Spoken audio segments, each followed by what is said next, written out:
Chapter 15. Hurdles on the path only reinforce one's will. Welcome back to another beautiful chapter in the life of young Tribhuvan. Today, we step into a part of his story where his faith is tested again and again, but each test only makes him stronger. Part 1. 10 years of waiting. Tribhuvan had made up his mind at the age of 7. He wanted to take diksha, to leave the worldly life behind and become a monk, fully dedicated to a spiritual life. At 9, he had even tried to take this step, but family pressure stopped him. Now, he was 17. For 10 long years, this wish had burned inside him. He had met his guru, Prem Vijayji Maharaj, and had surrendered himself completely at his feet. From that day on, every single day spent in the worldly life felt heavy to him, like a fish struggling to live without water. He went to his guru and said, "I want to take diksha as soon as possible." But the wise guru knew something Tribhuvan didn't yet finally understand. This would not be easy, just like Abhimanyu in the great epic Mahabharata, who had to fight his way through 7 layers of an enemy formation. Tribhuvan too would have to break through many barriers, 7 labyrinths of the world, before he could walk freely on his path. Part 2. The family says no. Here's the problem. Tribhuvan's uncle, Tarachand, had no sons of his own. That meant Tribhuvan was the only heir to the entire family business. So, neither Uncle Tarachand nor the elderly Ratanba were willing to let him go. Uncle Tarachand even tried to tempt him. "Give up this idea of diksha," he said, "and I will make you a partner in my business." Tribhuvan looked at him calmly and replied, "I am not interested in being a partner in your worldly business. I want to be a partner in the Jain Shasan, the path established by Lord Mahavira himself." Uncle Tarachand was furious. So furious that he did something drastic. He placed a public notice in the newspaper, the Sayaji Samachar, warning that legal action would be taken against any monk who dared to give diksha to his nephew, Tribhuvan. And here's why that notice was so powerful. At that time, in the state of Baroda, there was a strict law.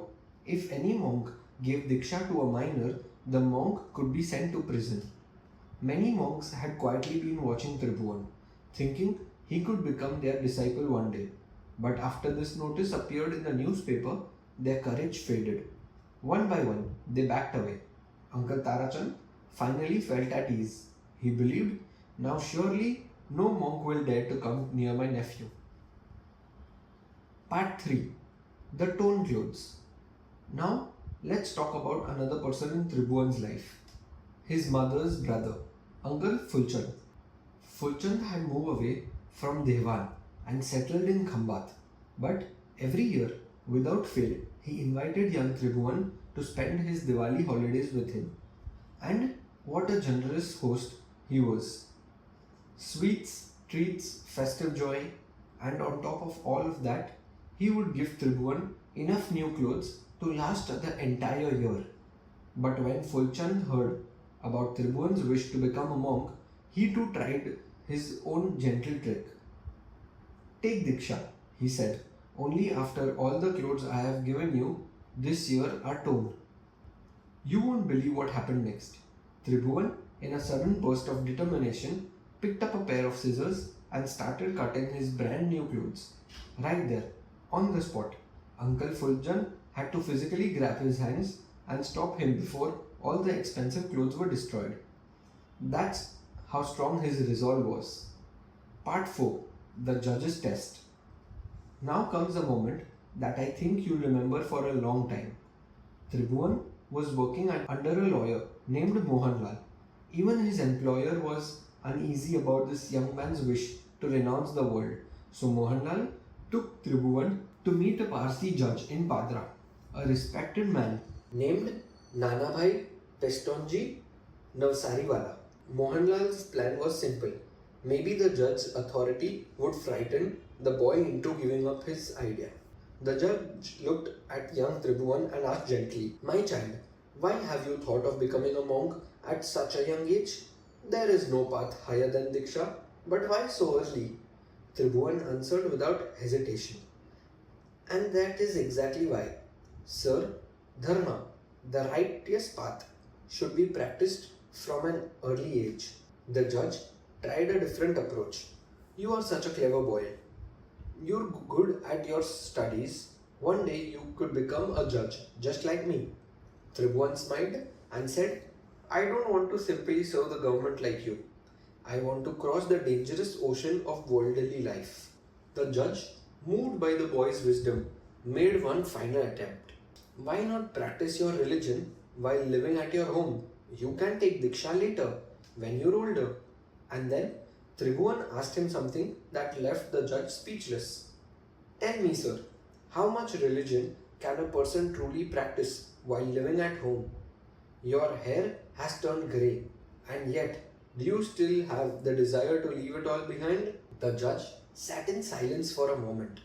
Then he spoke, and his words would echo through the years to come. "This boy is born to be a monk. No one can stop him from becoming an ascetic." Closing reflection. And so, even a courtroom, a place built on logic and law, bowed down to the truth shining in this young soul. But back home, Uncle Tarachand was not ready to give up so easily. He grew even stricter. Tribhuvan's visits to the Upashray, the place where the monks stayed, were restricted. He was even forbidden from meeting any monks at all. It was now clear to everyone. Only a monk with extraordinary courage would dare to give diksha to this determined young man. So, who will that brave soul be? And how will Tribhuvan finally break through these final walls? That is a story for our next chapter together. Until then, take care and stay connected to your inner light. End of chapter 15.